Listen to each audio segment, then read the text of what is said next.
මම ප්‍රාණඝාතයෙන් වැළකීම නම් වූ සිල්පදය සමාදන් වෙමි. සොරකම් කිරීමෙන් වැළකීම නම් වූ සිල්පදය සමාදන් වෙමි. වැරදි කාම සේවනයෙන් වැළකීම නම් වූ සිල්පදය සමාදන් වෙමි. බොරු කීමෙන් වැළකීම නම් වූ සිල්පදය සමාදන් වෙමි.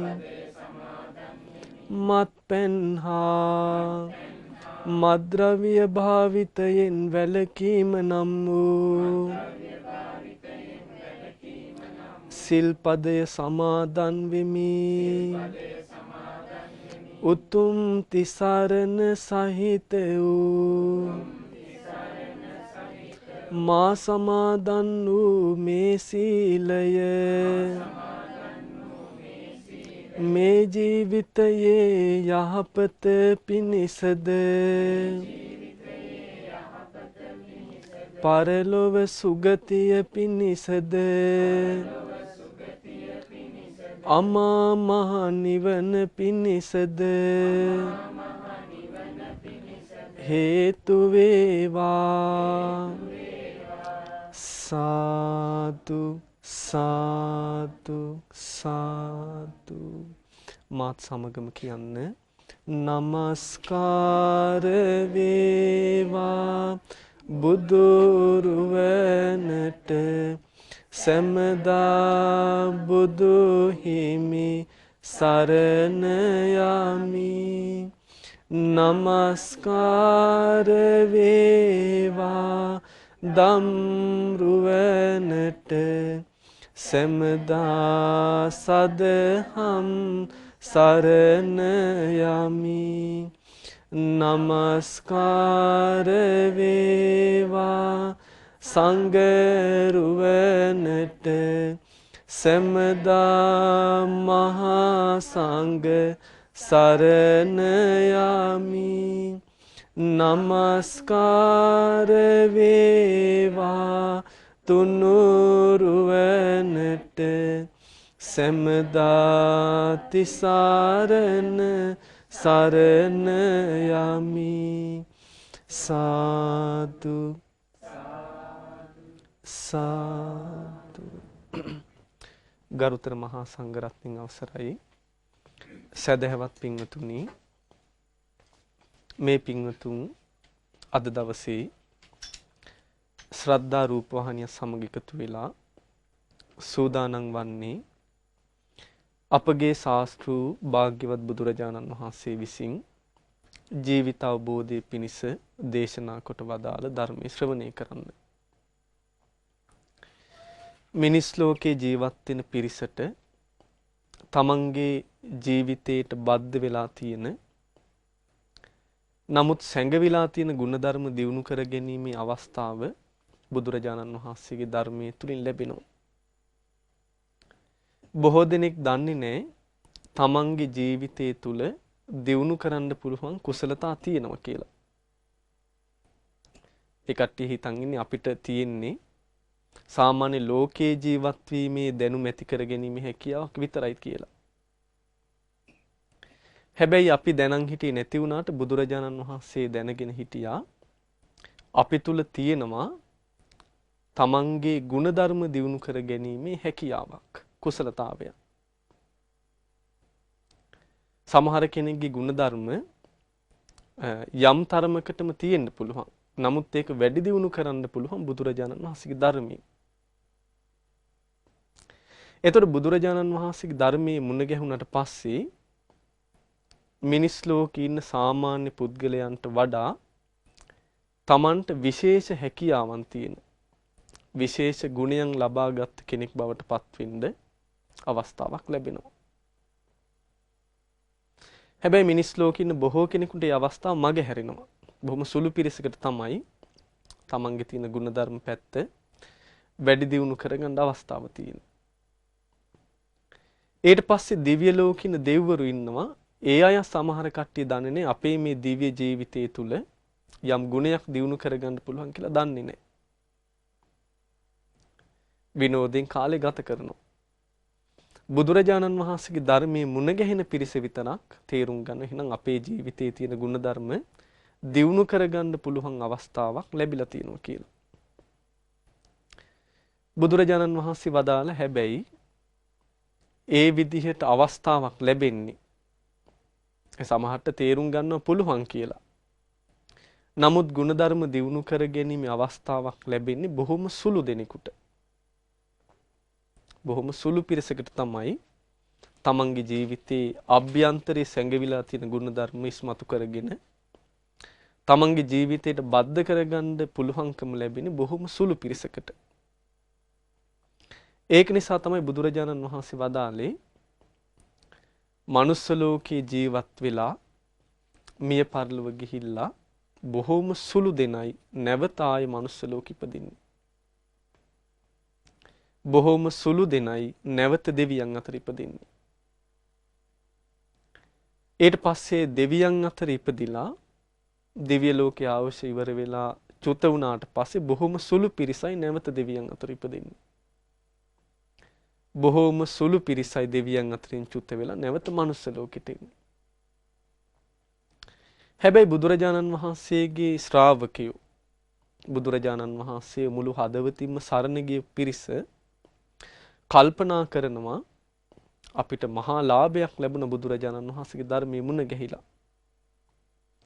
ඒ ලැබිච්ච අවස්ථාවේ අපි යම් තරමකට හරි ගුණධර්මයක් පුරුදු කරගන්න ඕනේ කියලා.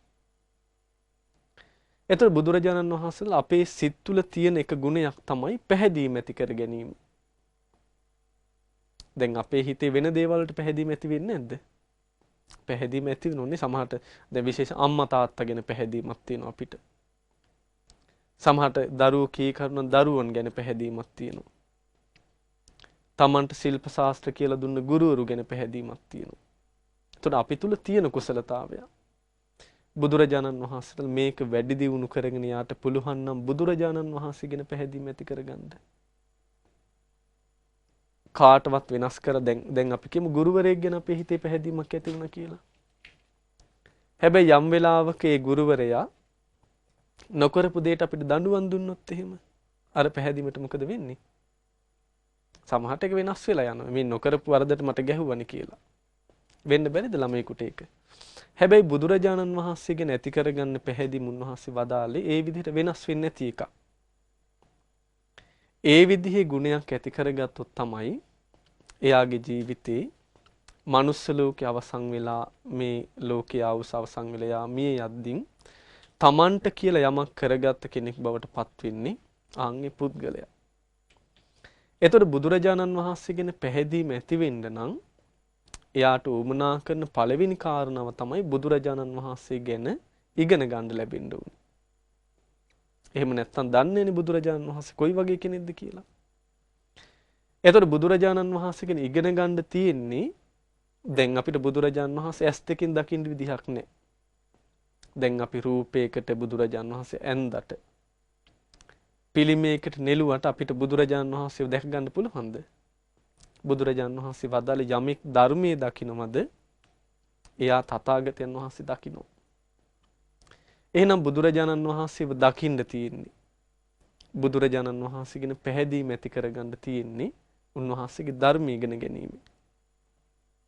ඉතින් අපිට බුදුරජාණන් වහන්සේ ගැන පහදින්න බුදුරජාණන් වහන්සේ කොයි වගේ කෙනෙක්ද කියලා දැක ගන්න උපකාර වෙන සූත්‍ර දේශනාවක් අද ඔබට කියලා දෙන්න කල්පනා කළා.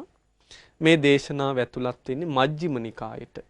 බුදුරජාණන් වහන්සේගේ දේශනා මධ්‍යම ප්‍රමාණය ඇතුළත් වෙලා තිබ්බ මජ්ක්‍ධිම නිකායේ දන්ත භූමි කියන සූත්‍ර දේශනාව තමයි අද අපි ඉගෙන ගන්නේ.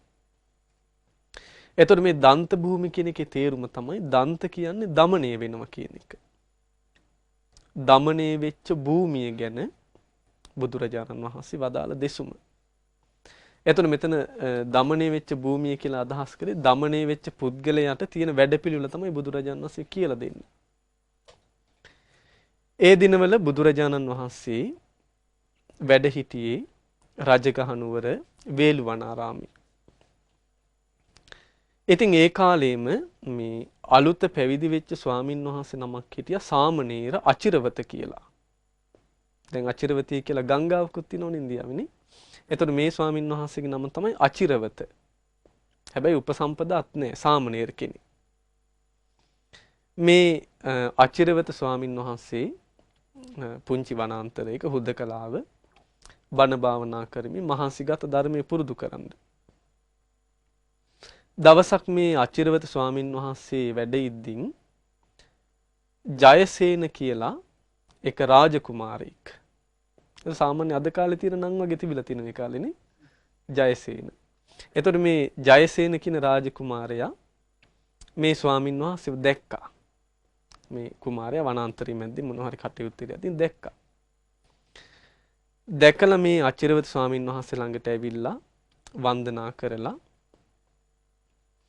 මේ ස්වාමින් වහන්සේගෙන් අහනවා ස්වාමීනි යම් කිසි කෙනෙක් අප්‍රමාදී වෙනවා කියලා කියන්නේ ප්‍රමාද වෙන්නේ නැතු යම් කිසි මහන්සියක් අරගෙන යම් කිසි වැඩපිළිවෙලකට මේ ධර්මයේ පුරුදු කරනවා නම් හිතේ එකඟ බවක් ඇති කරගෙන යම් කිසි ප්‍රතිඵලයක් මේ ධර්මයෙන් ගන්න පුළුවන්ද කියලා ඇහුවා. යම් කිසි කෙනෙක් මහන්සි වෙලා මේ ධර්ම මාර්ගෙ හික්මුනොත් එහෙම එයාගේ හිත එකඟ කරගෙන වැඩපිළිවෙලක් පුරුදු කරලා ප්‍රතිඵලයක් ගන්න පුළුවන්ද කියලා ඇහුවා. ඊට පස්සේ මේ ස්වාමීන් වහන්සේ මොකද කිව්වේ? යම් කෙනෙක් මහන්සි වෙලා මේ වැඩපිළිවෙල පුරුදු කළොත් එයාගේ හිතේ එකඟ බවක් ඇති කරගෙන ධර්මයේ ප්‍රතිඵලයක් ගන්න පුළුවන් කිව්වා. ඊට පස්සේ මේ ජයසේන කියනවා රාජකුමාරයා අනේ ස්වාමීනි ඒ හිත එකඟ කරගන්න උපකාර වෙන වැඩපිළිවෙල ඔබ වහන්සේ මට පුළුවන් නම් කියලා දෙන්න කියලා. හැබැයි මේ ස්වාමින් වහන්සේ කියන අනේ රාජකුමාරය ඔය වැඩපිළිවෙල ගැන මට කියලා දෙන්න තාම දැනුමුතුකම මදි කියලා කිව්වා. මට විස්තර වශයෙන් ඔබතුමාට ඔක කියලා දෙන්න පුළුවන් කමක් නැහැ කිව්වා. ඇයි පැවිදි වෙලා බොහොම සුළු කාලේනේ. සමහරට හිතේ බයක් එන්න පුළුවන් මේක කියන එක වැරදුනොත් එහෙම කියලා බයක් එන්න පුළුවන්. ඒ නිසා කියනවා මට මේක කියලා දෙන්න පුළුවන් කමක් නැහැ කියලා කිව්වා. ඊට පස්සේ මේ ජයසේන කියන රාජකුමාරයා කියනවා ස්වාමීනි මේ ඔබ වහන්සේට පුළුවන් විදිහකට හරි කියලා දෙන්නකෝ. චුට්ටක් වැරදුනාට කමන්නේ ඔබ වහන්සේට තේරෙන විදිහකට කියලා දෙන්න කියලා කිව්වා. පුළුවන් විදිහකට. ඊට පස්සේ මේ ස්වාමින් වහන්සේ කියනවා හැබැයි මං කියලා දෙන්නම්. හැබැයි ඔබට මේ කියලා දෙන එකේ අර්ථය තේරුම් නැත්නම් හැබැයි මම ප්‍රශ්න නම් අහන්න එපා කියලා කිව්වා. මොනවා හරි දෙයක් තේරුම් නැත්නම් තේරුම් නැති දේ මගෙන් අහන්න එපා කියලා මට පුළුවන් විදිහට මං කියලා දෙන්නම් කියලා. ඊට පස්සේ මේ රාජකුමාරයෙක්ට කැමති වුණාට පස්සේ මේ ස්වාමින් වහන්සේ කියලා දෙනවා රාජකුමාරය යම් කෙනෙක් තමන්ගේ ජීවිතය අත්හැරලා වීරියක් අරගෙන මෙන්න මේ කරුණු තමන්ගේ ජීවිතේ පුරුදු කරගන්න ඕනේ කියලා දුන්නා. ඒ ස්වාමීන් වහන්සේ තේරෙන විදිහට. ඊට පස්සේ දැන් මේ ස්වාමීන් වහන්සේ කියපු එකට මේ කෙනාට හිතේ සතුටක් නැහැ. මොකද කියේ මේ රාජකුමාරයා? අනේ ඔය කියනෙව්වා කොහොම කරන්නද කියලා කිව්වා. ඔය පුරුදු කරලා වැඩක් නෑ. ඔය කොහොම කරන්නද ඔය කියලා දුන්න විදිහට කියලා. එහෙම කියන්නේ නැද්ද අද කාලේ මිනිස්සු? කියනවන්නේ ඕක කොහේ කරන්නද කියලා කියනවා. සිල් රකින්න පුළුවන්ද අද කාලේ? මේ රස්සාවත් එක්ක පන්සිල් පද ආරක්ෂා කරගන්න පුළුවන්ද කියලා කියන්නේ කට්ටිය. ඒ වගේ මේ රාජකුමාරයෙක් නෝ අනේ ස්වාමීනි ඕක කොහේ කරන්නද කියලා කිව්වා. හැබැයි මේ ස්වාමින් වහන්සේ අරයන්ට ඊට පස්සේ පෙරලා වාද කරන්න ගියේ නේ නිශ්ශබ්දව හිටියා. රාජකුමාරයා ගියාට පස්සේ මේ ස්වාමින් වහන්සේ හිතට දැන් පසුතැවීම අනේ මට මේ රාජකුමාරට හරියට ධර්මයේ කියන්න බැරි වුණානේ.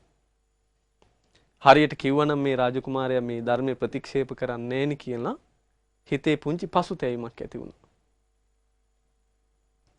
ඒත් එක්කම කල්පනා වුණා දැන් මගේ හිතේ තියෙන පසුතැවීම නැති කරගන්නත් මේ හිත එකඟ කරගන්න වැඩපිළිවෙල අහගන්නත් මගේ ශාස්ත්‍රුන් වහන්සේ මේ කිට්ටුවම ඉන්න වේළුවනාරාමේ වැඩ ඉන්නවා. එහෙනම් මම දැන් බුදුරජාණන් වහන්සේ ළඟට ගිහිල්ලා මේ රාජකුමාරයාත් එක්ක මගේ වෙච්ච මේ පළහිලව්ව කියන්න ඕනේ කියලා කල්පනා කළා. එහෙම කරලා මේ අචිරවත ස්වාමින් වහන්සේ බුදුරජාණන් වහන්සේ ළඟට වැඩම කළා. වැඩම කරලා බුදුරජාණන් වහන්සේට කිව්වා විස්තරේ භාග්‍යතුන් වහන්සේ අද මෙන්න මෙහෙම සිද්ධියක් වුණා කියලා. ඊට පස්සේ බුදුරජාණන් වහන්සේ වදාලා කාමයන් තුල වාසය කරන කාමයන් ලබා ගන්න මහසි ගන්වේ ජයසේන කුමාරයා මේ විරාගී ධර්මයක් කොහොමද එකපාරටම තේරුම් ගන්න කියලා කිව්වා. ඒතකොට ඒ ස්වාමීන් වහන්සේ එන හරි දෙයක් කියලා තියෙනවා. නමුත් අරයට ඒක තේරුම් ගන්න බැරි වුණා. මොකද සමහරට බණ ඇහුවට හිත වෙන තැනක තියෙන්න ඇති. අපිට වෙන්නේ නැද්ද එහෙම? ධර්මය අහද්දින් සමහරට හිත යනවනේ වෙන තැන් වලට. පස්සේ සිහිය පිහිටියට පස්සේ තේරුණාද කියලා ඇහුවොත් අනේව කොහෙ කරන්නද කියලා කියනවා. එතකොට මේ රාජකුමාරයාත් ඒ වගේ ප්‍රශ්නයක් වෙලා කොහොම හරි ධර්මයේ ප්‍රතික්ෂේප කළා. බුදුරජාණන් වහන්සේ වදාලා කාමයන් තුල වාසය කරමින් කාමයන් තුල බැසගෙන ඉන්නේ රාජකුමාරයා මේ වගේ ගැඹුරු ධර්මයක් කොහොම තේරුම් ගන්නද? ඒක හරියට මේ වගේ දෙයක් කිව්වා. කොහොමද? යම් කිසි කෙනෙක් එයා යාළුවෝ දෙන්නෙක් ගමනක් යනවා. යාළුවෝ දෙන්නෙක් ගමනක් යනවා.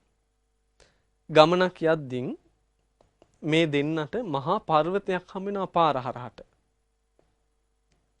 එතකොට මේ දෙන්නට අදහසක් ඇති වෙනවා දැන් පාර හරහට තියෙන ගලෙන් එහා පැත්තේ මොනවද තියෙන කියලා පේන්නේ මේ දෙන්නට. මේ දෙන්නගේම හිතේ කුතුහලයක් ඇති වෙනවා මේ කන්දෙන් පර්වතෙන් එහා පැත්තේ මොනවද තියෙන්නේ කියලා. එතකොට එක්කෙනෙක් කියනවා මේකෙන් එහා පැත්තේ කිසි දෙයක් නෑ වැඩක් නෑ අපි නිකායිමු කියලා. අනිත් කෙනා මොකද කරන්නේ බොහොම අමාරුවෙන් දුකසේ අර පර්වතය තරණය කරනවා. පර්වතයේ මුදුනටම ගිහිල්ලා ඈත බැලුවට පස්සේ ඈත තියෙන ලස්සන පේනවා. වැව් පොකුණු පේනවා, සතා සිව්පාව පේනවා, ගස් කොළන් පේනවා. ඊට පස්සේ මෙයා කෑ ගහලා කියනවා පහළ ඉන්න කෙනාට යාළුවෝ එහා පැත්තේ මෙන්න මේ වගේ දේවල් තියෙනවා. වැව් පොකුණු තියෙනවා, සත්තු ඉන්නවා පේනවා. ඊට පස්සේ ලස්සන ගස් කොළන් තියෙනවා. ඔයාට පේන්නේ නැද්ද? මෙන්න මේවා තියෙනවා කියලා. එතකොට පහළ ඉන්න කෙනා කිව්වොත් මොන බොරුද? මේ කො මට පේන්නේ නැහැ එහා පැත්තේ තියෙන ඒවා. ඔයා ඒ බොරුනේ කියන්නේ කියලා කිව්වොත් එහෙම කවුද වැරදිකාරයා? කියන කෙනාමනේ වැරදිකාරයනේ. එතකොට අර ජයසේන කුමාරයාත් ඒ වගේ කියලා කියනවා. හරියට තේරුම් ගන්න නැතුව ඇත්ත දකින්න නැතුව තමයි උත්තර දුන්නේ කියලා. හැබැයි අර කන්ද උඩ ඉන්න කෙනා ආපහු කන්දෙන් පහළට ඇවිල්ලා අරයාගේ අතින් ඇදගෙන කන්ද නගිනවා. කන්ද උඩට නැගලා පෙන්නවා ආම් බලන්න මං කලින් කියපුවා තියෙනවනේ කියලා. බුදුරජාණන් වහන්සේ වදාලා බුදුරජාණන් වහන්සේත් හරියට ඒ වගේ තමයි කරන්නේ කියලා. ජීවිතේ ගැන විනිවිද දකින්න නැති කෙනාට බුදුරජාණන් වහන්සේ ධර්මයේ කියලා දුන්නාට පස්සේ ජීවිතයේ ඇත්ත ස්වභාවය කිනා දැනගන්නවා කියලා. ඉතින් බුදුරජාණන් වහන්සේ වදාලා මේ ජීවිතේ අර මේ කියන්නේ පර්වතයෙන් එහා පැත්ත පේන්නේ වගේ මේ සත්වයාගේ ජීවිතේ අවිද්‍යාව කියන පර්වතයෙන් වැහිලා තියෙන්නේ. චතුරාර්ය සත්‍ය ගැන අවබෝධයක් නැති නිසා තමන්ගේ ජීවිතයේ ඇත්ත ස්වභාවය ඒකනට වැහිලා තියෙන්නේ. ඒතෝ ඇත්ත ස්වභාවය වැහිලා තියෙන නිසා ඒකනට කොච්චර ඇත්ත කිව්වත් තේරුම් ගන්න පුළුවන්කමකුත් නැහැ. ඉතින් උන්වහන්සේ වදාලා පින්වත් භික්ෂුව ඔබ මෙන්න මේ උපමාව අර ජයසේන කුමාරයාට කිව්වනම් එයා තේරුම් ගන්නවා කිව්වා. මේ උපමාව එයා කියලා දුන්නා නම් ජයසේන කුමාරයා මේක තේරුම් ගන්නවා කිව්වා. බුදුරජාණන් වහන්සේ වදාළ කමක් නැහැ. ඔබට මම බුදුරජාණන් වහන්සේ වදාළ ධර්මයේ ඒ වගේම යම්කිසි භික්ෂුවක් මේ ධර්ම මාර්ගයේ ප්‍රගුණ කරගන්න වැඩපිළිවෙල දැන් ඔබට කියලා දෙන්නම් කියලා. එතකොට බුදුරජාණන් වහන්සේ අවස්ථාව කරගත්තා මේ පුංචි ස්වාමින් වහන්සේට, සාමණේර ස්වාමින් වහන්සේට බුදුරජාණන් වහන්සේගේ ශාසනයේ තියෙන වැඩපිළිවෙල කියලා දෙන්න මේක අවස්ථාවක් කරගත්තා. එතකොට ඔබ දන්නා බුදුරජාණන් වහන්සේගේ විශේෂ හැකියාවක් තිබ්බා. උන්වහන්සේ තේරුම් ගන්නවා දැන් අපිට බෑනේ දැන් ඉන්න පිරිසගේ ස්වභාවය බලලා බණ කියන්නේ. දැන් අපි කියමු මෙතන 20 දෙනෙක් ඉන්නවා කියලා. අපිට හැකියාවක් නෑ මේ කිනාට මෙන්න මේ විදිහට ධර්ම දේශනා කළොත් අවබෝධ කරනවා කියලා. අපි ධර්මයේ කියන්නේ පොදුවේ හැමෝටම තේරුම් ගන්න. හැබැයි බුදුරජාණන් වහන්සේට තිබ්බා ඕනම කෙනෙක්ගේ ධර්ම මාර්ගයේ වැඩෙන පිළිවෙලට ධර්මයේ දේශනා කිරීමේ හැකියාවක් තිබ්බා. සමහරට මෙතන 50ක් හිටියත් බුදුරජාණන් වහන්සේ දකින්න මේ කට්ටිය ධර්මය අවබෝධ කරනවා. ඒ කට්ටියන්ට ගැළපෙන ධර්ම දේශනාවක් කරනවා. එතකොට බුදුරජාණන් වහන්සේගේ එක අනුශාසනීය ප්‍රතිහාරය. ඉතින් බුදුරජාණන් වහන්සේ මේක අවස්ථාවක් කරගත්තා ධර්ම මාර්ගය තුල කොහොමද හික්මෙන්න ඕනේ කියලා මේ සාමණේර ස්වාමීන් වහන්සේට කියලා දෙන්න. උන්වහන්සේ වදාලා පින්වත් භික්ෂුව ඔබට මම මුලින්ම මේ පුංචි උපමාවක් කියන්නම් කිව්වා. ඔටුනු පලං රජ කෙනෙකුට ඔටුනු පලඳපු රජ කෙනෙකුට උවමනා වෙනවා මංගල හස්ති රාජයෙක්. දැන් සමහරට ඉන්න මංගල හස්ති රාජයා වයසට ගිහිල්ලා ඇති. අලුතින් මංගල හස්ති රාජයෙක් උවමනා වුණාට පස්සේ ඇත්තු দমনය කරන්න දක්ෂ පුද්ගලයෙකුට කියනවා ඔබ ගිහිල්ලා වනාන්තරයේට මංගල හස්ති රාජයාට සුදුසු හස්ති රාජයෙක් අරගෙන එන්න කියලා. එතකොට අර ඇත්තු দমনය කරන්න දක්ෂ පුද්ගලයා මොකද කරන්නේ? තව ඇතෙකුගේ පිටේ නැගලා ගිහිල්ලා වනාන්තරයේට මංගල හස්ති රාජයාට සුදුසු ඇතෙක්ව බලනවා. ඇත්තු රෑම් පිටින් ඉන්නේ. සුදුසු එකේ බලලා අර ගියපු ඇතාගේ උපකාරයෙන් අර හස්ති රාජය අල්ලා ගන්නවා තනි කරලා. තනි කරලා අල්ලා ගන්නවා. අල්ලාගෙන අර ඇතාලව්ව මේකව দমনය කරගෙන කැලේ ඉඳලා නගරයට ගේනවා. එතකොට මේක පහසුවෙන් කරන්න පුළුවන් වැඩක් නෙමෙයි. කැලේ ඉඳන් නගරයට ගෙනල්ලා මුලින්ම দমনය කරන්නේ අර කැලේ ඉඳලා ගෙනාපු ඇතාව අත් කකුල් දෙක එක් කරලා ගැට ගහනවා කණුවක. එතකොට ගොඩාක් ඈතට යන්න බැරි වෙන විදිහට කණුවකට තියලා ගැට ගහනවා ශක්තිමත්. එතකොට එහෙම ගැට ගැහුවට පස්සේ මේ ඇතාට බොහොම සුළු වපසරයක තමයි ඇවිදින්න පුළුවන්කම තියෙන්නේ. කෑම බීම දෙන්නෙත් නෑ දවස් ගාණක්. කෑම බීම දෙන්නේ නැතුව ඇවිදින්නත් ගොඩක් දුර යන්න බැරි වෙන්න ගැට ගහලා තිබ්බට පස්සේ මේ ඇතා දැන් බොහොම දුකසේ ඉන්නවා. ඇත්තු দমনය කරන පුද්ගලයා ඊට පස්සේ මොකද කරන්නේ? අර ඇතා ළඟට ගිහිල්ලා බොහොම ආදරෙන් කතා බස් කරනවා. හැබැයි කන්න බොන්න දෙන්නේ නැහැ. බොහොම ආදරෙන් කතා බස් කරනවා. එතකොට මෙහෙම මේ හිර කරලා ඇවිදින්න බැරි වෙන්න හිර කරලා ඉද්දින් ආදරෙන් කතා කරද්දී ඇතා කල්පනා කරනවා මාව මේ බැඳලා තියෙන්නේ මට කන්න බොන්න දීලා නැත්තේ මගේ තරහකට නෙමෙයි. තරහ කරන ආදරෙන් කතා කරන්නේ නේ. තරහකට නෙමෙයි මට මේ මෙහෙම කරලා තියෙන්නේ කියලා ඇතාගේ යම් පැහැදීමක් ඇත් ගොව්වගේ නැති වෙනවා. ඊට පස්සේ මොකද කරන්නේ? ඇත් ගොව්ව තව දින කීපයක් ඒ විදිහට හොඳට ආදරෙන් කතා බස් කරලා ඉඳලා ඔන්න වතුර ටිකක් දෙනවා. ඒක ටික අවනත කරගන්නවා. දැන් බලන්න බුදුරජාණන් වහන්සේ මේ ඇත්තු দমনය කිරීම ගැන තිබ්බ හැකියාව. දැනුම. ඊට පස්සේ ඔන්න කොළ අත්තක් දෙනවා. ඒතර මේ විදිහට මූ බැඳලා තියද්දී ඇවිදින්න බෑ වැඩි කොහාටවත් කෑම් බීම දෙන්න තවත් හිතවත් වෙනවා. හිතවත් වුණාට පස්සේ අර හිර කරලා බැඳපු යදම් බුරු කරලා තමන්ගේ වචනයට අවනත වෙන විදිහට ඇවිදින්න පුරුදු කරනවා.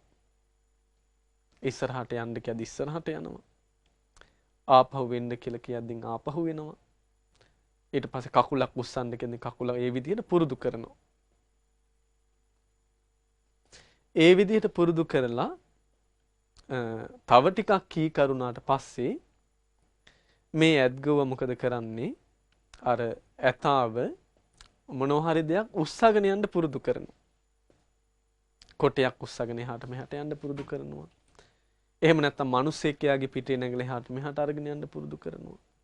මේ විදිහට පුරුදු කරද්දී දැන් හොඳටම ඇතා මේ ඇත්ගොව වගේ වචනෙට කීකරු කෙනෙක් වෙලා ඉන්නවා. ඊට පස්සේ මිනිස්යන්ට හානි කරන ස්වභාවය අත්හැරලා හීලා වෙලා ඉන්නවා. ඊට පස්සේ රජතුමා අහනවා දැන් අර හස්ති රාජයා අවසාන පරීක්ෂණයට සුදුසුද කියලා. බුදුරජාණන් වහන්සේ වදාළ අවසාන පරීක්ෂණය තමයි ඇතාගේ හොඬෙත් කොටයක් ගැට ගහලා පිට උඩ මිනිස්සෙක් නග්ගලා බෙර ගහනවා කියන මහා සද්දෙට. ඊට පස්සේ ඇතාට නොයෙක් ආයුධ වලින් අයින්නවා කියනවා. නොයෙක් සද්ද කරනවා කියන හැබැයි අවසාන පරීක්ෂණින් සමත් වෙන්නේ ඇතා හෙල්ලෙන්නේ නැතුව ඉන්න ඕනේ. මොකද මංගල හස්ති රාජතික යුද්ධයට ගියාට පස්සේ ඒවට මූණ දෙන්න වෙනවා. එතකොට මෙයා සමත් වෙන්නේ අර කොච්චර කරදර තිබ්බත් හෙලෙන්නේ නැතුව ඉන්න ඕනේ. ඒ වේදනාව විඳගෙන. ඉතින් බුදුරජාණන් වහන්සේ වදාලා මේ විදිහට ඇත්තු দমনය කරන කෙනා අර ඇතාව අර විදිහට නොසෙල්වි ඉන්න විදිහට කොච්චර සද්ද කරත් කොච්චර කරදර කරත් සෙලවෙන්නේ නැතුව කන් සොලවන්නේ නැතුව හොඬ වැල සොලවන්නේ නැතුව අත් කකුල් සොලවන්නේ නැතුව ඉන්න විදිහට එයාව හැදුනට පස්සේ රජතුමා තීරණය කරනවා මෙයා නම් මංගල හස්ති රාජයාට සුදුසුයි කියලා. මංගල රජතුමාට මෙයාව පරිහරණය කරන්න සුදුසුයි කියලා රජතුමා තීරණය කරනවා. බුදුරජාණන් වහන්සේ වදාලා යම් කිසි කුලපුත්‍රයෙක්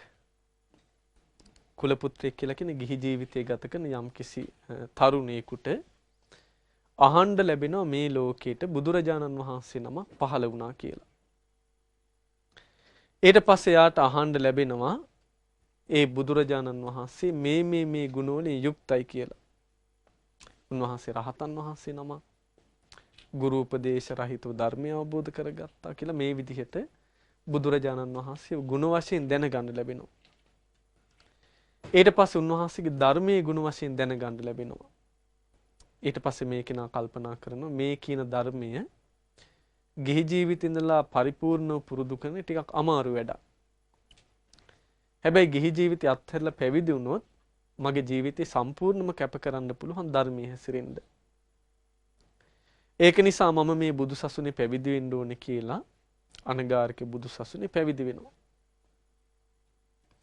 බුදුරජාණන් වහන්සේ වදාලා මේ කෙනා තමාට අයිති මහත් වූ කුඩා වූ භෝග සම්පත් අත්හැරලා කුඩා වූත් මහත් වූත් ඥාති සම්පත් අත්හැරලා බුදු සසුනේ පැවිදි වෙනවා කියලා කියන්නේ අර නපුරුවට හිටපු අකීකරු හිටපු හස්ති රාජයා කැලේ ඉඳලා නගරයට ගෙනා වගේ කියලා.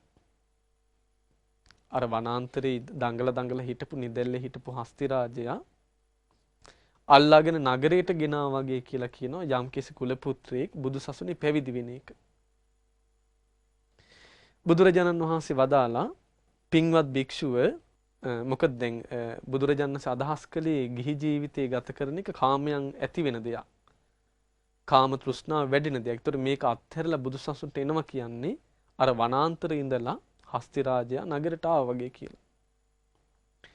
එතකොට අර හස්ති රාජයා නගරයට ආවට පස්සේ එයාව මුලින්ම අර ගහකට තියලා මොකක් හරි හයිය තැනකට තියලා අත් කකුල් ගැට ගහලා තිබ්බා වගේ බුදුරජාණන් වහන්සේලා භික්ෂුවට තමන්ගේ වචනය සංවර කරගන්න බුදුරජාණන් වහන්සේ කියලා දෙනවා. දැන් කැලේද්දින් හස්ති රජට ඕන තැන කියන්න පුළුවන්. ඕන දෙයක් කන්න පුළුවන්. ඕන කෙනෙක් එක්ක ඉන්න පුළුවන්. ඒ වගේ ගිහි ජීවිතය ගත කරන කෙනාට කැමති විදිහකට තමන්ගේ දේවල් කරගන්න පුළුවන්. වචනේ කැමති විදිහට කතා කරනවා. කායික ක්‍රියා කැමති විදිහට කරනවා. සිතුවිලි තමන්ට හිතන ඒවා කල්පනා කරනවා. හැබැයි බුදුසසුනේ පැවිදුණාට පස්සේ ඒ කෙනාට බුදුරජාණන් වහන්සේ කය පරිහරණය කරන විදිහක් කියලා දීලා තියෙනවා. වචනේ පරිහරණය කරන විදිහක් කියලා බුදුරජාණන් වහන්සේකට වදාලා ප්‍රාතිමෝක්ෂ සංවර සීලය කියලා. එතකොට බුදුසසුනේ පැවිදි වෙන කෙනාට බුදුරජාණන් වහන්සේ මුලින්ම කියලා දෙන උතර මොකක්ද? වාඩි වෙලා භාවනා කරන එක ගැනද? නෑ, බුදුරජාණන් ඉස්සර වෙලාම කියලා දෙනවා භික්ෂුව ඔබ එහෙනම් දැන් ප්‍රාතිමෝක්ෂ සංවර සීලයෙන් සංවර වෙලා වාසය කරන්න කියලා. එතකොට ප්‍රාතිමෝක්ෂ සංවර සීලය කියලා කියන්නේ දැන් ගිහි ජීවිතය ගත කරන කෙනෙකුට සිල්පද 5ක් තියෙනවා. ප්‍රාණඝාතයෙන් වැළකීම, සොරකමින් වැළකීම, ඊට පස්සේ වැරදි කාමසින, බොරු කීමෙන්, මත්ද්‍රව්‍ය පාවිච්චි කිරීමෙන්. එතකොට ඊළඟට ගිහි කෙනෙකුට පොයේ දවසට උපෝසථ සීලය ආරක්ෂා කරගන්න පුළුවන්. සිල්පද 8ක්. එහෙමනම් නැත්නම් ඒ කෙනාට ඕනනම් දස සීලය ආරක්ෂා කරන්න පුළුවන්. හැබැයි බුදුසසුනේ පැවිදි වෙන කෙනෙකුට සාමණේර ස්වාමින් වහන්සේ නමකට නම් පැවිදි දස සීලය තියෙනවා. එතකොට ඒ කෙනා උපසම්පදා වුණාට පස්සේ ප්‍රාතිමෝක්ෂ සංවර සීලෙ ඊට වඩා බොහෝ සිල්පද ප්‍රමාණයක් බුදුරජාණන් වහන්සේ පනවලා තියෙනවා. එතකොට මේ බුදුරජාණන් වහන්සේ පනවපු සිල්පද උන්වහන්සේ වදාලා පුංචි වරදේ පවා, ඒ කියන්නේ පුංචි සිල්පදේ පවා ඒක බිඳුනොත් Tamanට වෙන හානිය දකිමින් වාසය කරන්න කියලා.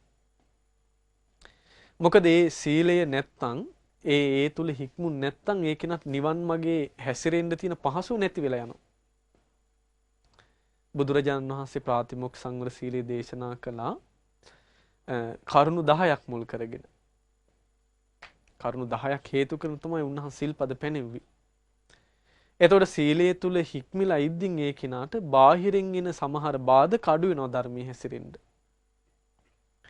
ඒක නිසා උන්වහන්සේ වදාලා මේ සමාදන් වෙච්ච සිල්පද හොඳට ආරක්ෂා කරගෙන පුංචි වරදේ පවා බිය දකිමින් වාසය කිරීම තමයි මේ ධර්ම මාර්ගයේ හික්මෙන කෙනා පළවෙනියටම කරන්න ඕනේ.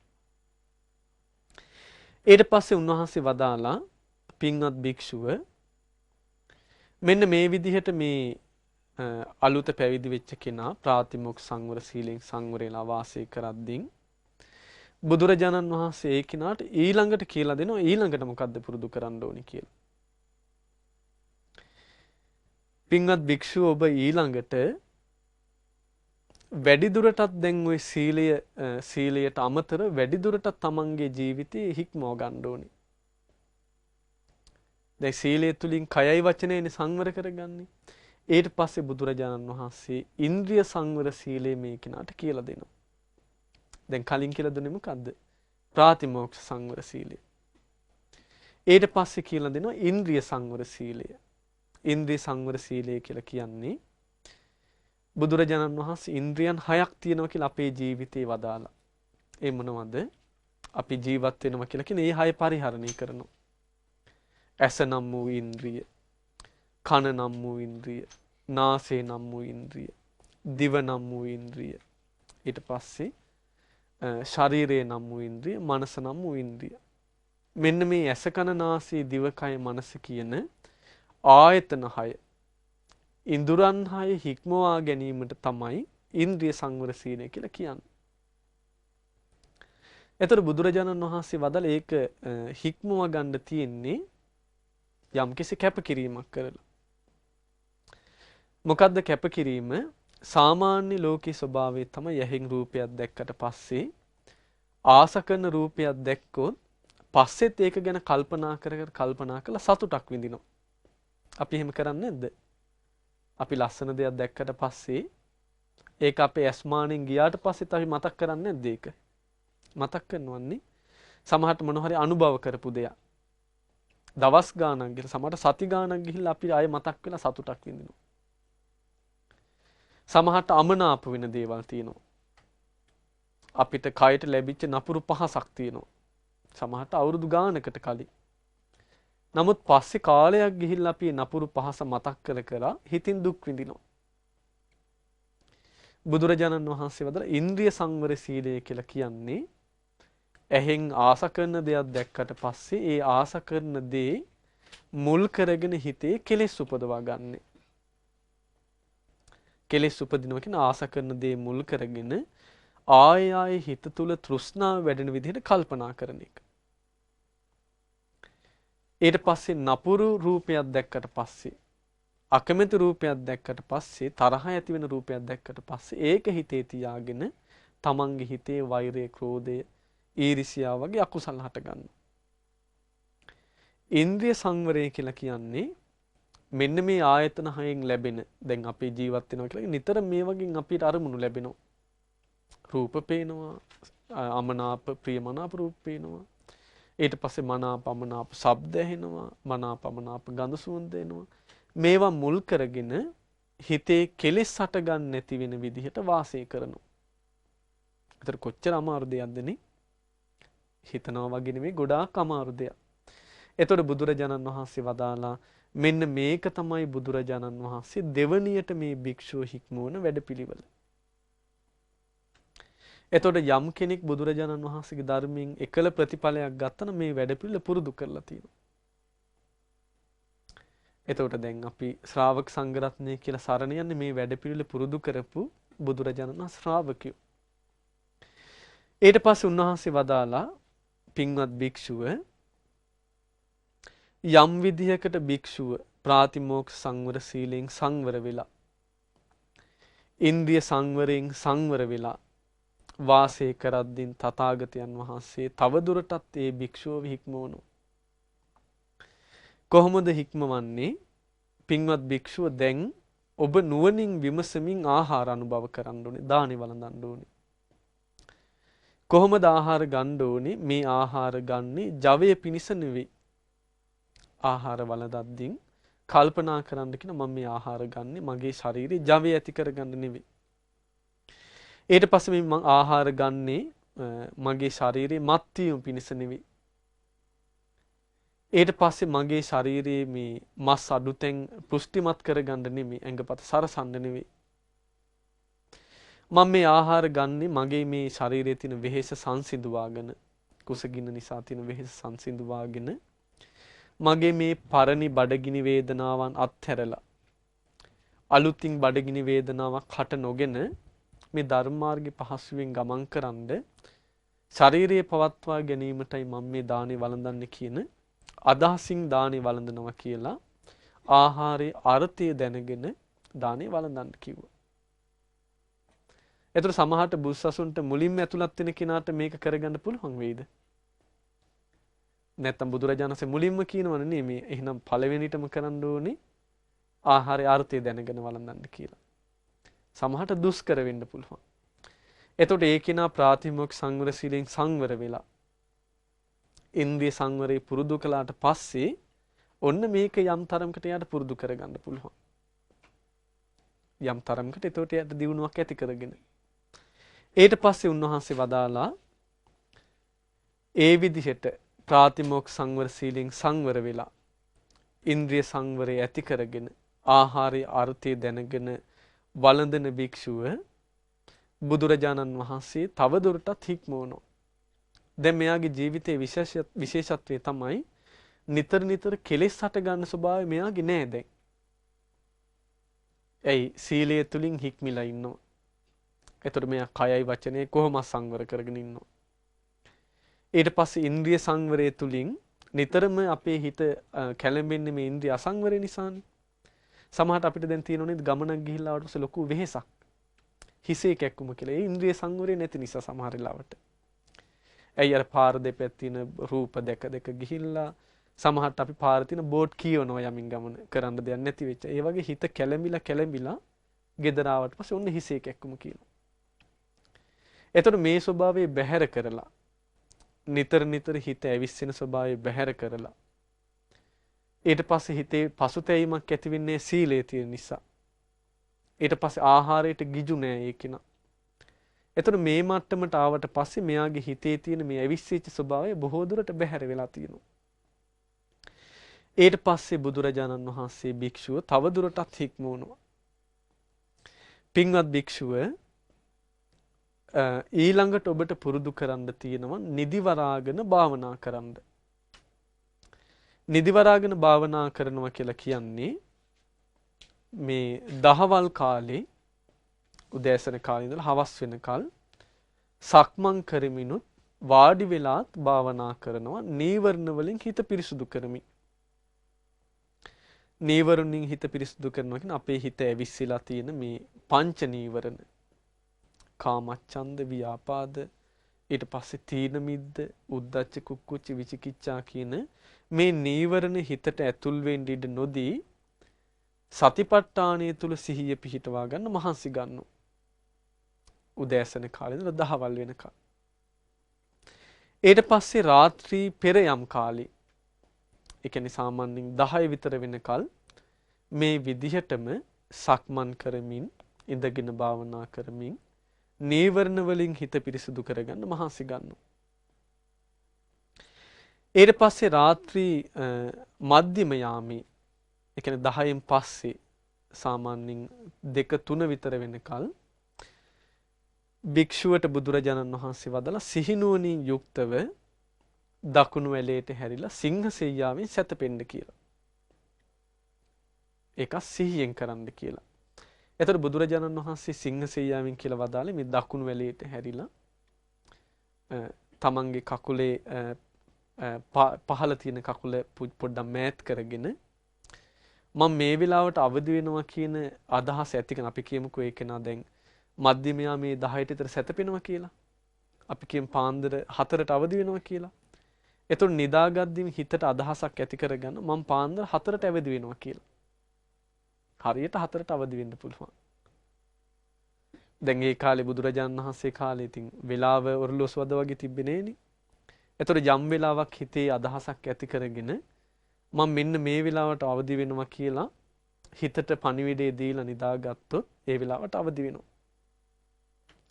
එතකොට ඒ විදිහට පාන්දර අවදි වෙලා ආයේ මේ කෙනා මොකද කරන්නේ හිතේ නීවරණ හට ගන්න නැති වෙන විදිහට නීවරණ වලින් හිත පිරිසුදු කරමින් වාසය කරනවා. බුදුරජාණන් වහන්සේ වදාලා පින්වත් භික්ෂුව මෙන්න මේ විදිහට නීවරණ වලින් හිත පිරිසුදු කරමින් වාසය කරද්දී තථාගතයන් වහන්සේ තවදුරටත් මේ කෙනාට ධර්ම මාර්ගය පුරුදු කරන්න කියනවා. ඊළඟට මේ භික්ෂුවට කියන පින්වත් භික්ෂුව දැන් ඉතින් ඔබ ගොඩාක් ගුණ ධර්ම දියුණු කරගෙන තියෙනවා. ඔබ දැන් සීලය පුරුදු කරගෙන තියෙනවා. ඉන්ද්‍රිය සංවරය පුරුදු කළා. දැන් ඔබ ආහාරය ගන්න අර්ථය දැනගෙන ඊට පස්සේ ඔබ දැන් නීවරණ වලින් හිත පිරිසුදු කරමින් වාසය කරනවා. ඔබ දැන් පුරුදු වෙන්න ඉරියව් වලට සිහිය පිහිටවාගෙන සිහිනුවණින් යුක්තව වාසය කරන්න පුරුදු වෙන්න.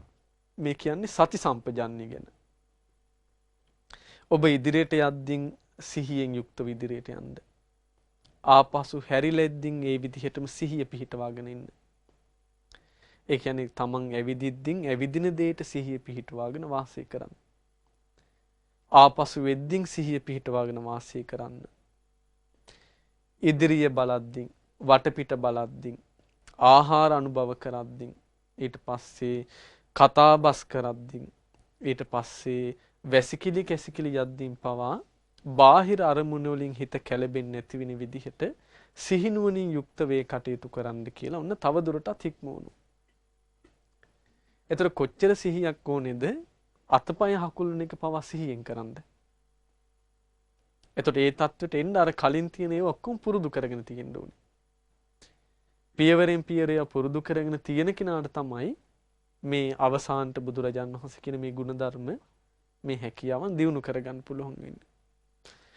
ඊට පස්සේ බුදුරජාණන් වහන්සේ දලා පින්වත් භික්ෂු යම් දවසක ওই විදිහට සිහිනුවණින් වාසය කරන්නත් පුරුදුනාට පස්සේ ඔන්න තථාගතයන් වහන්සේ භික්ෂුවට කියනවා පින්වත් භික්ෂු දැන් ඔන්න ඔබට තියෙනවා හුදකලා සෙනසුන් ඇසුරු කරගෙන වාසය කරන්න අවස්ථාවක්. දැන් මේ විහාරයට වෙලා සංඝයාත් එක්ක වත් පිළිවෙත් කරන ඉන්න එක මදක් නවත්තලා ඔබට පුළුවන් හුදකලා වෙලා වාසය කරන්න. වනාන්තර තියෙනවා. ඊට පස්සේ රුක් සෙවණ තියෙනවා. කඳු හෙල් තියෙනවා. මිනිස්සු යන්නේ නැති පළාත් තියෙනවා. ගිරි ගුහා තියෙනවා. දැන් සොහොන් පිට්ටනි තියෙනවා. ඒ කාලේ සොහොන් ඉඳලා තියෙනවනේ ස්වාමීන් වහන්සේලා. පිදුරු ගෙවල් ආදී තියෙනවා. මෙන්න මේ මිනිස්යන්ගෙන් කරදර අඩු හුදකලා ප්‍රදේශයකට ගිහිල්ලා මේ හුදකලා පරිසරය ඇසුරු කරගෙන වාසය කරන්න කියනවා.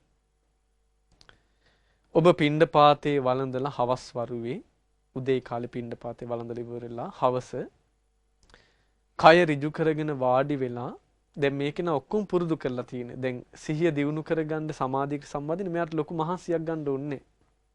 ඒ හිත කැළඹිලා නැහෙනේ. ඔබ කය ඍජු කරගෙන භාවනා අරමුණට සිහිය පිහිටවාගෙන අවිජ්ජා දෝමනස් අත්හරින්න කියනවා. ඇලෙන ස්වභාවයත් ගැටෙන ස්වභාවයත් අත්හරින්න කියනවා. අවිජ්ජා දෝමනස්ය අත්හැරගෙන සියලු ප්‍රාණීන් කෙරෙහි මෙත්සිත ඇති කරගෙන දේශය දුරු කරගෙන සිහිනුවන අලස බව දුරු කරගෙන පසුතැවිල්ලක මිනීවරණ දුරු කරගෙන සැකය දුරු කරගෙන ඔබ සමාධියට හිත පුරුදු කරන්න කියනවා. සමාධිය ඇති කරගන්න හිත පුරුදු කරන දැන් මෙයාට ලොකු වෙහෙසක් ගන්න ඕනේ නැහැ. එතකොට ඒ පුරුදු කරලා තියෙන නිසා. එතකොට මේ විදිහට හිත කිලුටු කරන ප්‍රඥාව වහලා දාන මේ නීවරණ දුරු කරලා ලෝකීය ගැන ඇලීම ගැටීම දුරු කරලා මේ කෙලෙස් තවන වීරියෙන් නුවණින් යුක්තව මේ භික්ෂුව කායානුපස්සනාව පුරුදු කරනවා. ආනාපාන සතිය වගේ භාවනා පුරුදු කරනවා. ඊට පස්සේ මේ භික්ෂුව සතිපට්ඨානයේ වඩනවා. වේදනානුපස්සනාව පුරුදු කරනවා. චිත්තානුපස්සනාව, ධම්මානුපස්සනාව ආදී නීවරණ ධර්මයන් බැහැර කරමින් සතිපට්ඨානයේ තුල සිහිය පිහිටවාගෙන වාසය කරනවා.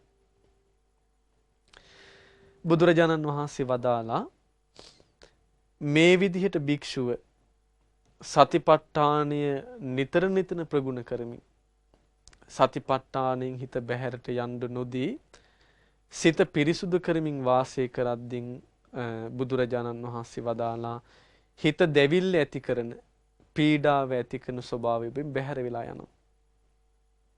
හිතේ පසුතැවීම, විසිරීම, සැකය, හිතේ දෙවිල්ල ඇතින ස්වභාවය බැහැර වෙලා ගිහින් ඔබේ හිතේ ප්‍රභාස්වර බවක් ඇති වෙනවා. ඕනම දෙයකට හිත යොමු කිරීමේ හැකියාවක් ඇති වෙනවා. මේ විදිහට ඔබ හිතේ මේ ඍජු ස්වභාවය ඇති කරගත්තට පස්සේ කර්මන්නේ ස්වභාවය ඇති කරගත්තට පස්සේ සමාධිමත් සිතක් ඇති කරගත්තට පස්සේ ජීවිතයේ ඇත්ත දකින්න හිත යොමු කරන්න කියනවා. යථාර්ථයේ දකින්න හිත යොමු කරන්න කියන කොහොමද? ඔබ කලින් ගත කරපු ජීවිත දැකීමේ නුවණට හිත යොමු කරන්න කියනවා. චුතූපපාත ඥානයට, පුබ්බේ නිවාසානුඥානට හිත යොමු කරන්න කියනවා. එතකොට මේ ස්වභාවය බුදුරජාණන් වහන්සේ දේශනා කරන 4 වෙනි ධානයේ දක්වා හිත දියුණු කරාට පස්සේ එතකොට ඔබ පෙරගත කළ ජීවිත දකිනවා. තමා කලින් ගත කරපු මීට කලින් ජීවිතේ මං අසවල් තැන ඉපදිලා හිටියා. ඊට කලින් ජීවිතේ මං අසවල් තැන ඉපදිලා හිටියා. ඊට කලින් මං අසවල් කෙලවරක් නැතුව තමන් ඉපදෙමින් මැරෙමින් ආපු තමන්ගේ ගමන දකිනවා. එතකොට මෙයාට ආය ආසාවක් ඇති වෙන්නේ ආයෙත් මම මෙහෙම ඉපදෙන්න ඕනි කියලා.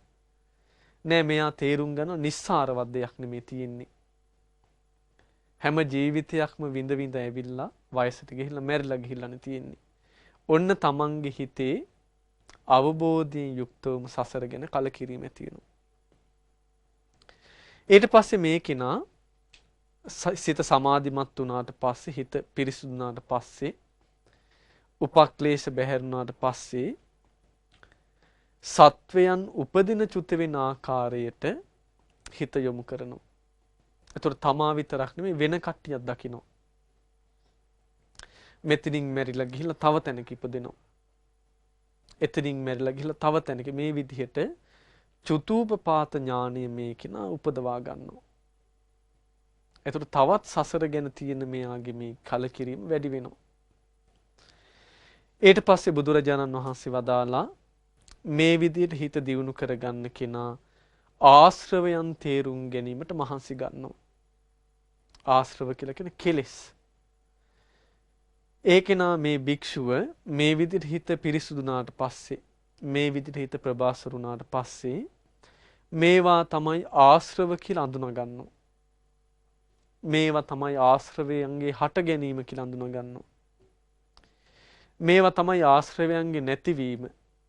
මේවා තමයි ආශ්‍රවයන්ගේ නැති කරන ප්‍රතිපදාව කියලා මේ ආශ්‍රවයන්ගේ ස්වභාවය ගැන අවබෝධය ඇති කරගන්නවා.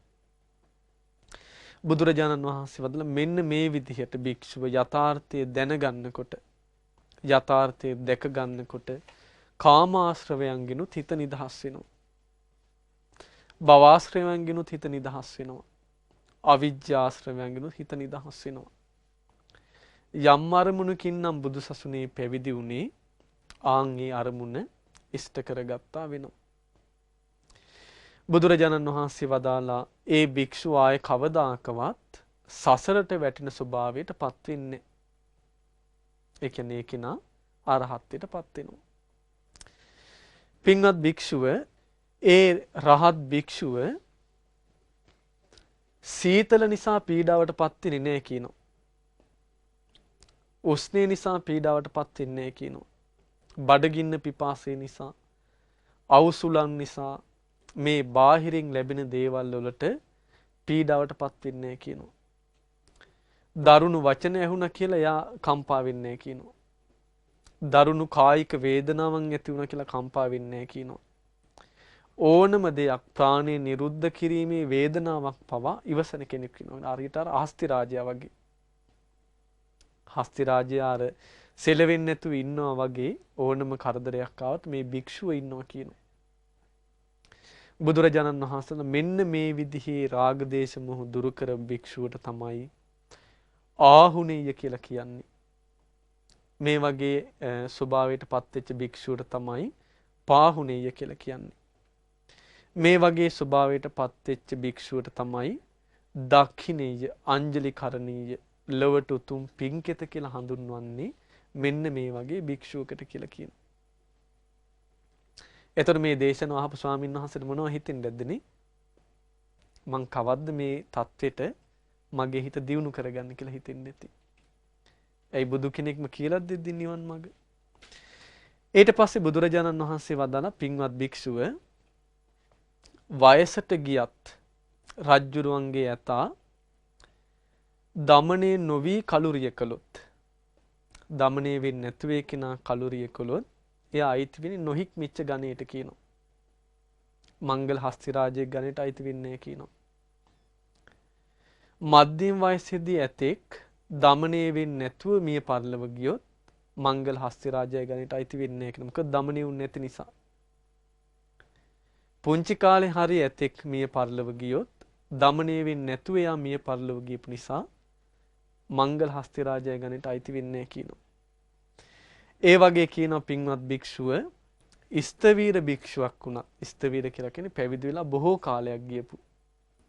පැවිදිලා බොහෝ කාලයක් ගිය භික්ෂුවක් වුණත් කීනාශ්‍රව රහතන් වහන්සේ නමක් විදිහට අපව පිරිනුවම් පෑවේ නැත්නම් ඒ කිනා සැබෑ ශ්‍රාවකෙක් බවට රහතන් වහන්සේ නමක් ආර්ය ශ්‍රාවකෙක් බවට අයිති වෙන්නේ නැහැ කියලා කියනවා.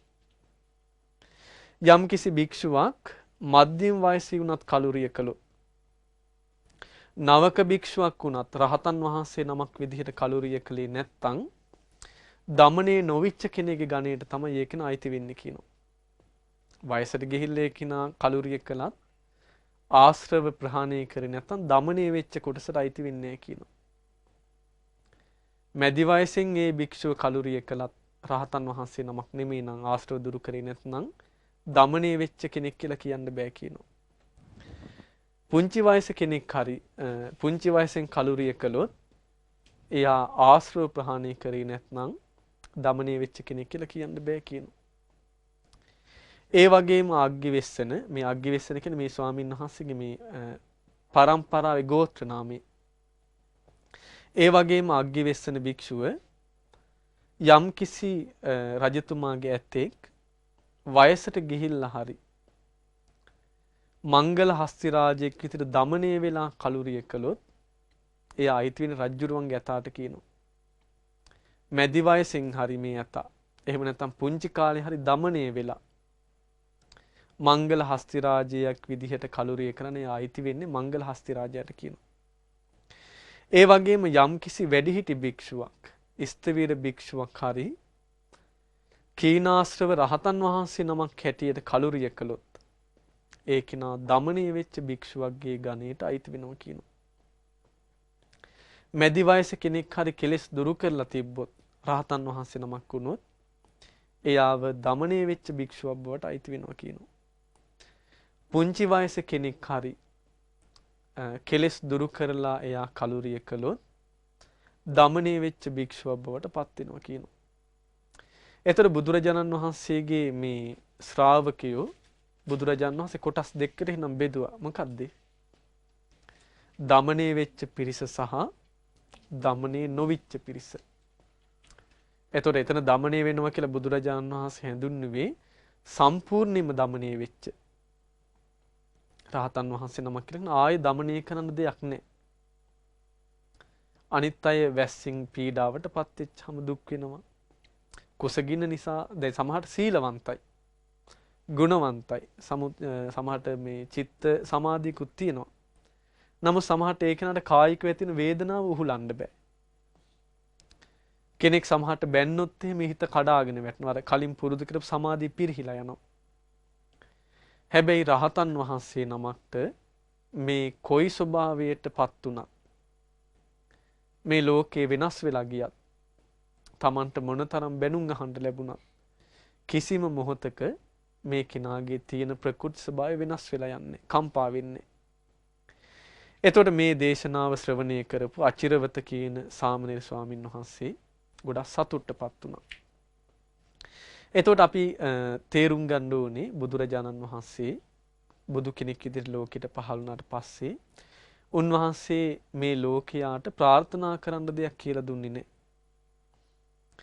ඒ වගේම බුදුරජාණන් වහන්සේ මේ ලෝකයාට මේ තමන්ගේ ජීවිතයේ ප්‍රශ්නේ ගැන කල්පනා කර කර සුසුම් හෙලන්න කියලා දුන්නේ.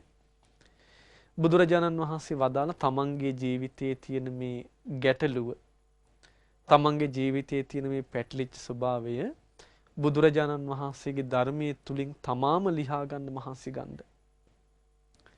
තමා විසින්ම තමන්ගේ ජීවිතයේ පැටලිච්ච ස්වභාවය ලියා ගන්න කෙනාට තමන්ගේ ජීවිතයේ තුලින් තමන්ටම සතුටක් උපදවා ගන්න පුළුවන්. තමන්ගේ ජීවිතයේ ආපස්සට බලලේ කෙනාට සතුටක් ඇති කරගන්න පුළුවන්. ඒ වගේ මේ කෙනාට සතුට වෙන්න පුළුවන් দমনය නොවිච්ච ලෝකයා ඉදිරියේ බුදුරජාණන් වහන්සේ ශ්‍රාවකෙක් විදිහට මටත් দমনය වෙන්න පුළුවන් වුණානේ කියලා. ඉතින් ඒක නිසා අපි අද කල්පනා කරන්න මේ බුදුරජාණන් වහන්සේ দমনය වීම ගැන වදාළ දන්ත භූමි සූත්‍රයේ තියෙන කරුණු බුදුරජාණන් වහන්සේගේ ශ්‍රාවකයෝ ප්‍රගුණ කළා. එතකොට ශ්‍රාවකයන්ට මේ වැඩපිළිවෙල කියලා දෙන්න නම් ශාස්ත්‍රුන් වහන්සේ කොහොම මේ වැඩපිළිවෙල පුරුදු කරන්න ඇද්ද? ඉතින් අපේ හිතේ බුදුරජාණන් වහන්සේ ගැන තියෙන පැහැදීම තව තවත් වැඩි දියුණු කරගන්න. ඒ වගේම උන්වහන්සේගේ ධර්මයේ ගැන අපේ හිතේ තියෙන පැහැදීම තව තවත් වැඩි දියුණු කරගන්න. මේ দমনය වෙන වැඩපිළිවෙල පුරුදු කරපු ශ්‍රාවක සංඝ රත්නය ගැන අපේ හිතේ තියෙන පැහැදීම තව තවත් වැඩි දියුණු කරගෙන අපේ ජීවිතේත් මේ ගුණධර්ම දියුණු කරගෙන අපිටත් দমনය වීම පිණිස මේ උතුම් ධර්මය උපකාරයක් වේවා. සාදු සාදු සාදු. පුණ්‍ය අනුමෝදනාව. අද දින අසිරිමත් දම්සක ධර්මදේශනයේ සඳහා දායකත්වයේ දරන්නේ එපිටමුල්ල පාර පිටකෝට්ටේ පදිංචි අනිල් පෙරේරා මහත්මයා, මාරී සෙනවිරත්න මහත්මිය, අශිනි පෙරේරා සහ ඇමෙන්ඩා පෙරේරා ඇතුළු පවුලේ ඥාතිහිත මිත්‍රාදීන් හැමදෙනාම එකතු වෙලා මේ පින්වතුන් පුණ්‍යානුමෝදනා කරන්න බලාපොරොත්තු වෙනවා. පින් කැම සිරු දෙවියන්ට, ඒ වගේ මිය පරලොව ගියපු සියලු ඥාතීන්ට, ඒ වගේම පින්වත් ලොකු ස්වාමීන් වහන්සේ ඇතුළු මහා සංඝ රත්නයට පුණ්‍යානුමෝදනා කරන්න බලාපොරොත්තු වෙනවා. ඉතින් මුලින්ම රැස් කරගත් සියලු පුණ්‍ය ධර්මයන් පින් කැම සිරු දෙවියන්ට අනුමෝදන් කරමු. සියලු දෙවියෝ මේ පින් දැක බලා සතුටින් අනුමෝදන් වෙත්වා.